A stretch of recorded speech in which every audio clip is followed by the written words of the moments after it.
আজকের এই ভিডিওতে রোজার ঈদের যে দুইটি নাটক রিলিজ করা হবে সেই দুটি নাটক সম্পর্কে জানাবো। তো প্রথমে আসি আমরা অপূর্বর কাছে। তো এই মনদুয়ারি নাটকটির পর জাকারিয়া শৌখিন, অপূর্ব এবং নেহাকে নিয়ে আবারও এই ঈদের নতুন কিছু আসতে চলেছে, যেগুলো দেখার পর অসাধারণ একটা রোমান্টিক ফিল পাওয়া যাবে।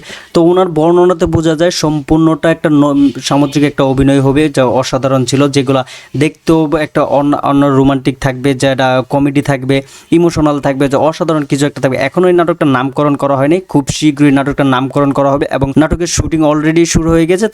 তা নিয়ে বিবরণ দিলেন জাকারিয়া শৌখিন। তো অসাধারণ একটা নাটক হতে চলেছে। তারপরে আসি ফারহান আহমেদ জোবানের কাছে। ফারহান আহমেদ জোবানের যে নাটকটা আসতে চলেছে সেই নাটকটার নাম হলো বান্টির বিয়ে।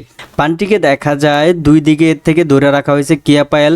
তো অসাধারণ একটা নাটক, রোমান্টিক নাটক, কমেডি নাটক আর হইতে চলেছে, যেগুলো সত্যি একটা পিকচারটা দেখে আর কি বোঝা যায় যে অসাধারণ একটা কমেডি ফিল পাওয়া যাবে এই নাটকটাতে। তো এই নাটকটাও পরিচালনা করবেন প্রবীণ রায় চৌধুরী, যেগুলো সত্যি অসাধারণ একটা কমেডি রোমান্টিক। যারা ফিল পেতে চান তাহলে অবশ্যই এই নাটকটা আপনার জন্য মাস্ট বি দেখবেন। আর ঈদের নাটকের আপডেটও অবশ্যই আমি আপনাদেরকে জানিয়ে দেবো। প্রত্যেকটা নাটকের আপডেট আপনাদেরকে আমি পৌঁছে দেবো, চেষ্টা করবো আপনাদের কাছে। যারা এখনও চ্যানেলটা সাবস্ক্রাইব করে নেয় তারা অবশ্যই আমার চ্যানেলটা সাবস্ক্রাইব করবেন।